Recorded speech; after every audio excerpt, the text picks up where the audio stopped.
If you could say something to President Trump and he was going to hear you right now, what would it be? You're a worthless pile of And you voted for him how many times? 3 times. That was my bad. Apparently, I'm an idiot. This message is for President Trump. Since you came down that escalator, my life has been a living hell, and I fought through it because I am a fighter. I am livid over what you just did to Marjorie Taylor Greene. I voted for you 3 times. I attended every rally in DC on my own dime. The amount of money it cost me. I stayed at your hotel at Trump DC, sir. $700-800 a night. No discount for the military. Do you know that? Did you guys know that Trump hotels do not give military discounts? Our country's suffering and you keep talking about all these things you're doing. I don't feel it at the grocery store. I need a Valium and a vodka to even go to the grocery store because I look at my card after spending $200 and I'm like, what the fuck did I just buy?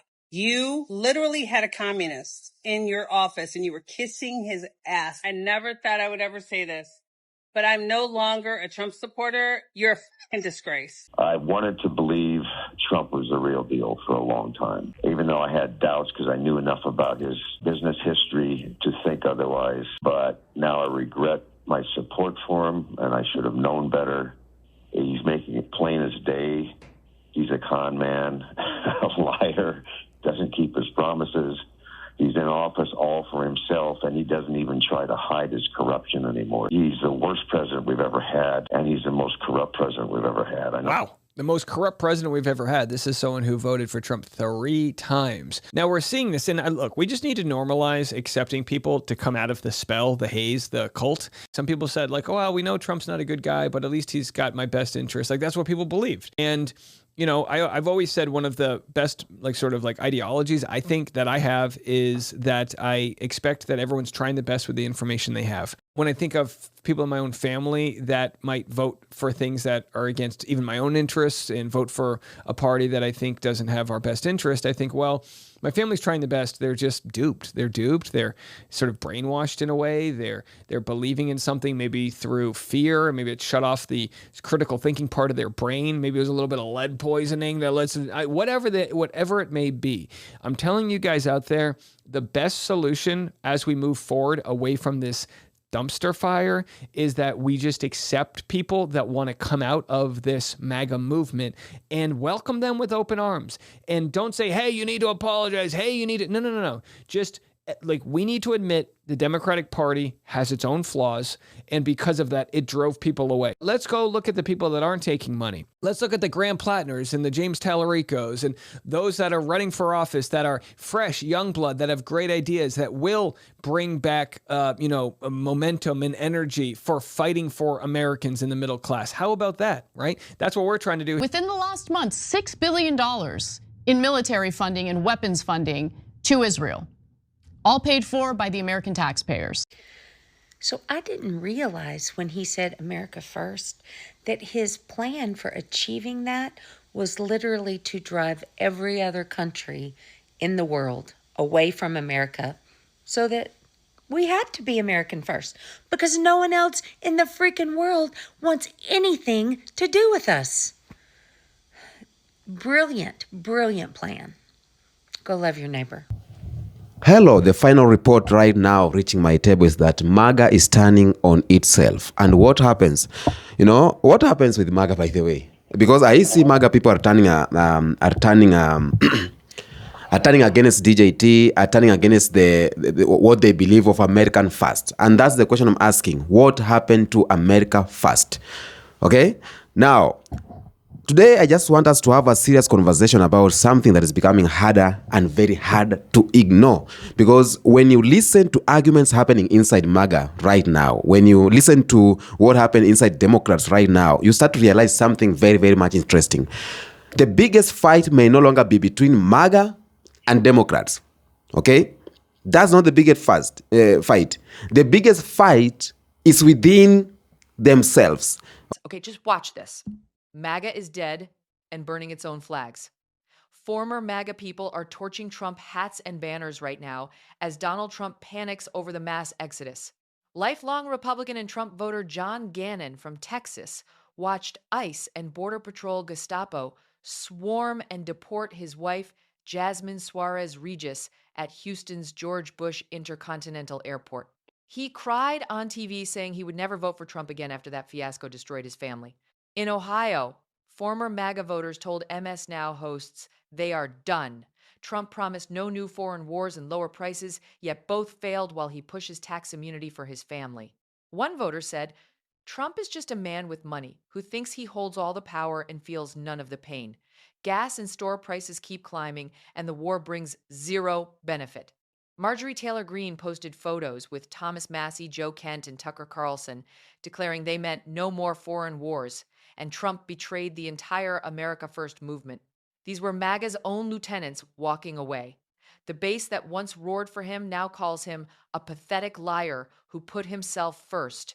MAGA is dead and burning its own flags. MAGA voters are turning on Trump, including some prominent ones, and it is truly a delight to see. But at the same time, they dug themselves into this hole to begin with. Let me explain. As many of you know, Donald Trump has survived scandals. He has survived criminal convictions. He's survived being found civilly liable for sexual abuse. He has survived years of thousands and thousands of documented lies.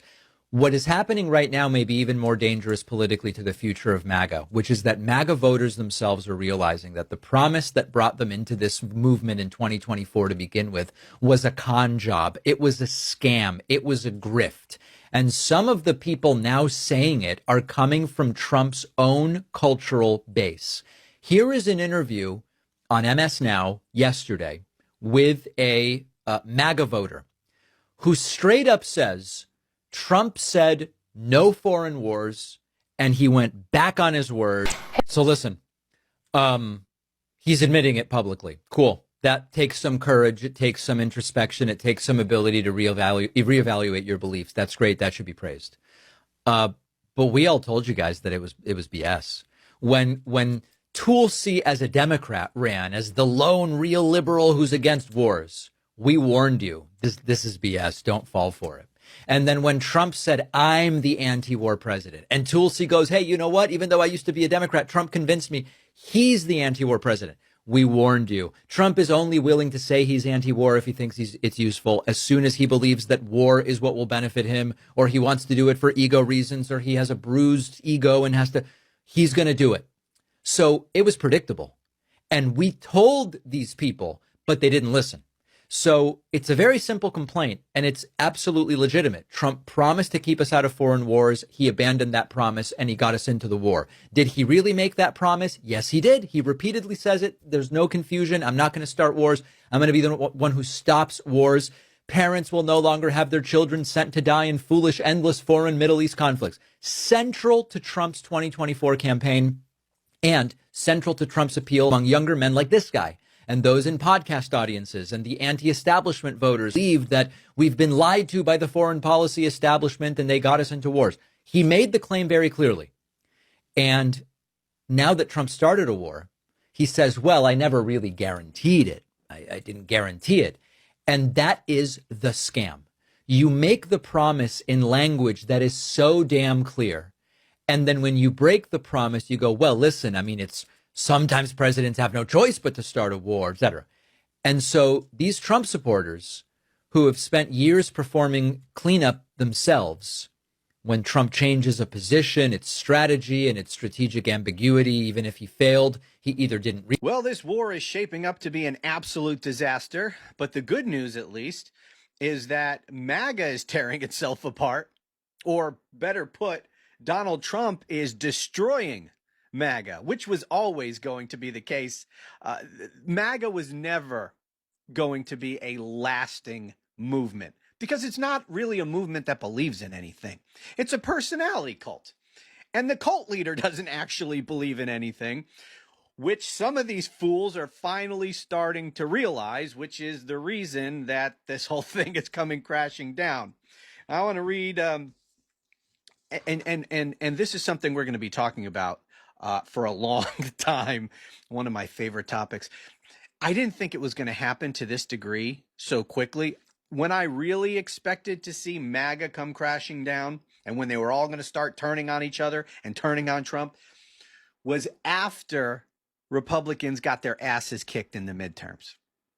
I figured they're going to rally around Trump at least until after the midterms. They can't show any weakness. They can't show any division. They have to stay unified for the midterms. Well, I didn't expect Donald Trump to start a full-fledged war with Iran either. A war that in just the first few days has gone terribly.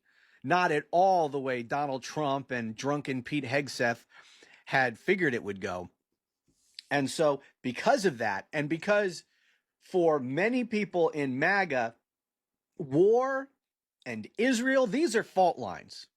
Now, most MAGAs don't actually care about anything. They will follow Donald Trump no matter where he flips, no matter where he flops. They don't care.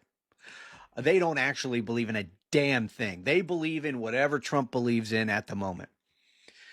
But there are certain things that some of them believe in, and some of them actually believed in the no new wars sort of thing. And in fact, that's one of the reasons why Donald Trump did better in 2024 than he did in 2020 and 2016. The no new wars and keeping the United States out of foreign wars of any kind is what drew a lot of new people into the MAGA movement. They haven't, not everybody who voted for Donald Trump in 2024 have been with him for the whole 10 years.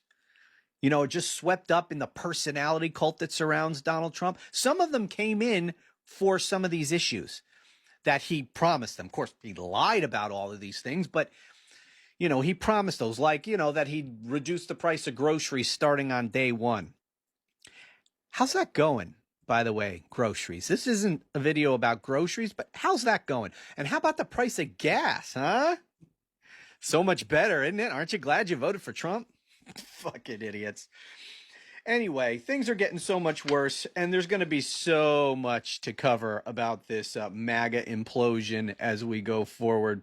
Let me read an article here just a little. All right, folks, I am happy to report that Donald Trump's day just went from bad to even worse. Of course, we all saw the awful murder in Minnesota today by an ICE agent, and there's been outrage across the United States. Democrats, Republicans, independents, everybody is looking at this and being honest about it. It is a murder. We watched it with our own eyes. But the real problem for Donald Trump is not just our anger, me and you and everybody at home. It's also people on his own side who are turning against him. They realize there's no defending this, even when Donald Trump continues to do so. Anyway, so I want to show you some examples of Republicans turning on him, and then later in the video, we're going to talk about how Democrats are fighting back. Yes, Democrats are already taking action against Donald Trump. You won't want to miss it. So make sure to subscribe down below, drop a like on the video, comment, let me know what you think about the story. If you're listening on Apple or Spotify, make sure to follow along and rate the show 5 stars. It goes an incredibly long way. Let's get into it. So, I want to start here with Dave Smith. He's a conservative comedian. He voted for Donald Trump before the election. He was like, Kamala Harris can't be president. The only option is Trump.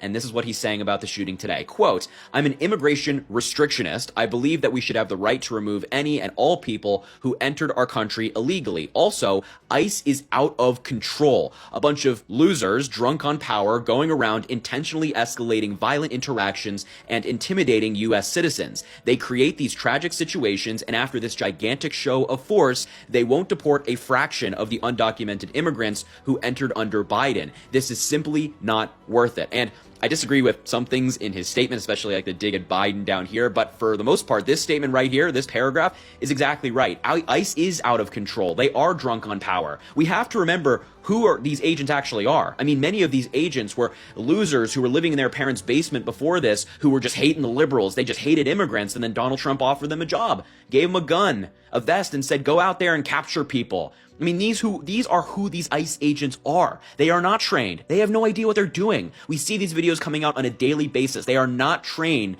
to be police officers, and yet they are acting in that capacity. And even Republicans one who identifies as an immigration restrictionist and voted for Donald Trump, is calling it out. There has to be a change. And this right here is where Donald Trump really starts to feel it. He hates when his own base turns on him. Here's another one from Dana Loesch. She is a conservative commentator, and she responded to Border Patrol Chief Greg Bovino. I like to call him SS Bovino because, he loves to embody it, that jacket he's been wearing recently. He basically tried to blame the man who was murdered today for his murder, and she responded, Dana said, statements like this don't help. What he has or didn't have isn't the issue regarding him not apparently having an ID. That's one of their main justifications for shooting him. He didn't have an ID. Last time I checked, that's not a death sentence. What he has or didn't have isn't the issue. What he was doing with or without it is the issue. Did he draw on agents, reach for it? Was it on him? Again, being armed is different from being armed in commission of obstructing federal law enforcement officers. And so even she is saying, hey, this excuse of, he didn't have an ID, he had loaded magazines and things like that is BS. The White House, the Trump regime, and I still don't love her statement. Again, we're talking about Republicans here, but regardless, the White House has been saying, oh, he posed a threat. He didn't have an ID. He had a firearm that was loaded. Well, okay, he had a license to carry. He didn't pull the gun out on anybody. There's no angle that shows that, and not having an ID is not a crime. So, what's going on here? What's the justification? They don't have any, which makes it even more baffling as to why Donald Trump is defending this. This is a 90-10 issue. 90% of Americans will see this and say, this is outrageous. 10% will side with Donald Trump no matter what on literally anything. And yet Donald Trump continues to take this 10% on issues like... Holy cow. Wake up in the morning, some of your favorite content creators, your conservatives, your strong MAGA supporters, out here just whining and complaining about what Donald J. Trump did last night. And you know what? He did exactly what he campaigned about. So what if he said no new wars during his campaign? I forgot all about that. I don't really even care anymore. If Daddy Trump says war is good for our country, war is good for our country. But if Donald J. Trump backtracks and says war is not good for our country, these United States of America's, I'm going to be right by his side like Channing Tatum during that movie, This Is the End. So I don't understand why y'all fake MAGA supporters upset about what Donald Trump did to Iran. He told them, he said, if you don't get rid of your nuclear program, I'm going to hit you. I'm going to hit you hard. He's simply just protecting the United States of I mean America. He's protecting the United States of America, not that other country. But y'all just out here crying and complaining about it. We're not getting into a new war just because he did what he did. He stopped that from happening. Y'all might as well just throw on a mask and join the liberal lollipop, woke waffle, democrat donut, lollipop liberal gang. Because that's what all y'all fake MAGA supporters are right now. Not even standing with our great Donald J. Trump, our daddy. And I don't even give a frick if I lose any followers. You know where I stand. I stand 10 toes strong. Right next to Donald J. Trump, like Channing Tatum. And this is the end. Frick your feelings. Ha! For years, they had this phrase called America First, and it was one of the most powerful political messages in American politics. Okay? America First meant what? Meant putting America workers first. What is this? Putting American taxpayer first, putting America borders first, and putting American communities first. And that's why they voted for racists. That's why they voted for somebody who they know exactly he is not for them. Okay? Now, I want to talk about this. Trump supporters, many of them, they voted for Trump because of this America First. It's called individualism. Okay? They wanted all for themselves. And that's why you are seeing immigrants are being deported. You are seeing there's some laws and policies are being nullified, some things like that. That message was so much powerful, okay? And it's good. Stop spending so much overseas. Stop fighting unnecessary wars. Secure the border. Bring jobs back. That is it, okay? Protect American workers. Lower the cost of living. But right now, as we are speaking, years later, after DJT was elected, some of the same people who helped build the MAGA movement are asking whether the movement is still following that promise. Yeah, and that's where things become so much extremely interesting. personally seeing MAGA supporters shedding tears, creating videos, crying, calling out, cursing, and they're like, yeah, I'm leaving MAGA. It's one of the moments like politics.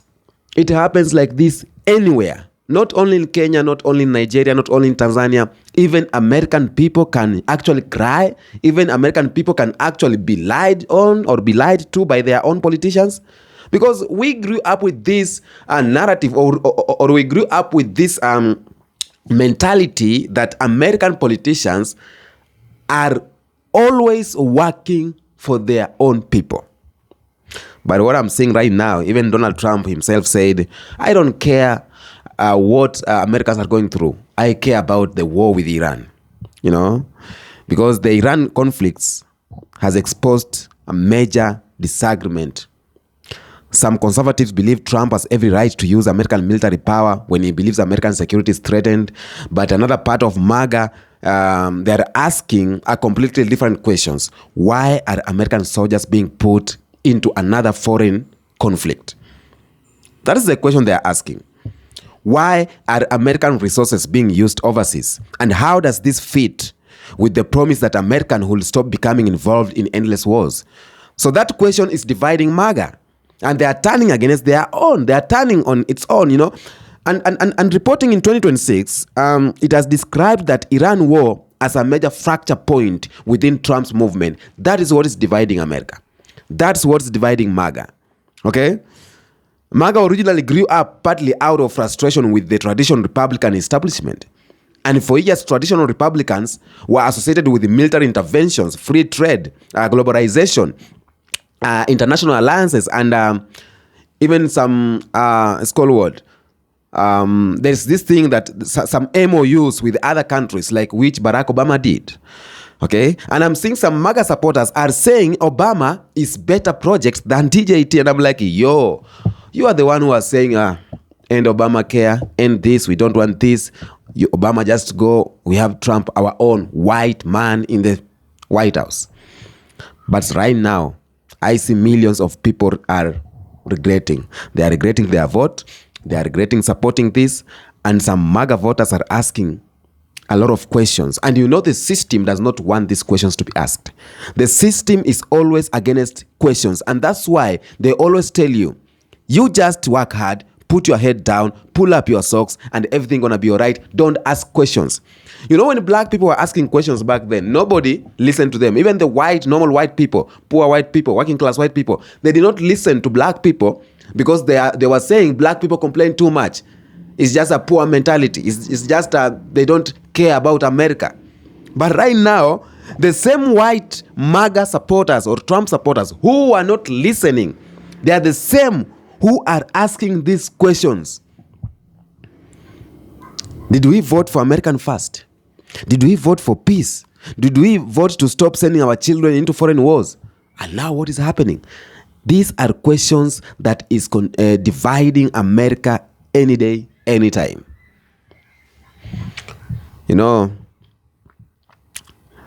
Some people say Trump is America first.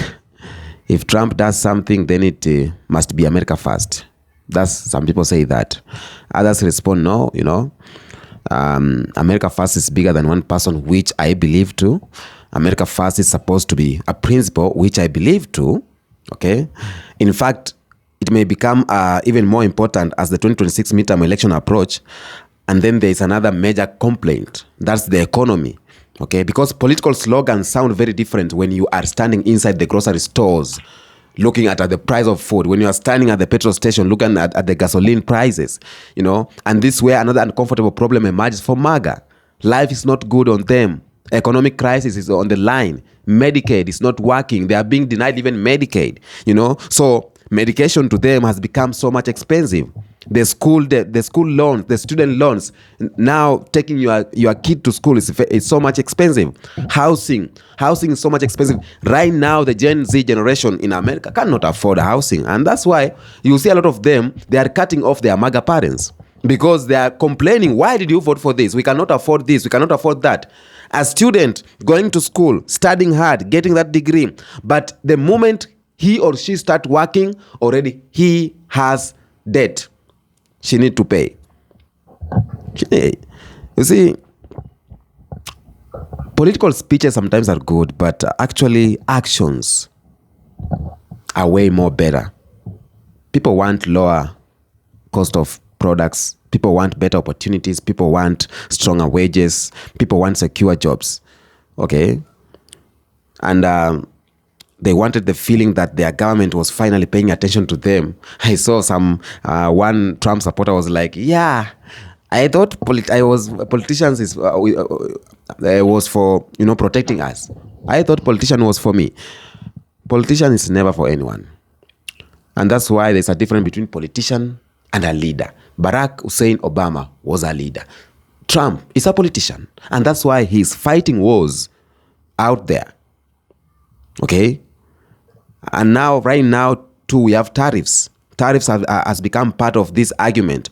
The Trump administration has aggressively pursued tariffs as part of its economic strategy. You see, now China and the US, they are not in good terms right now.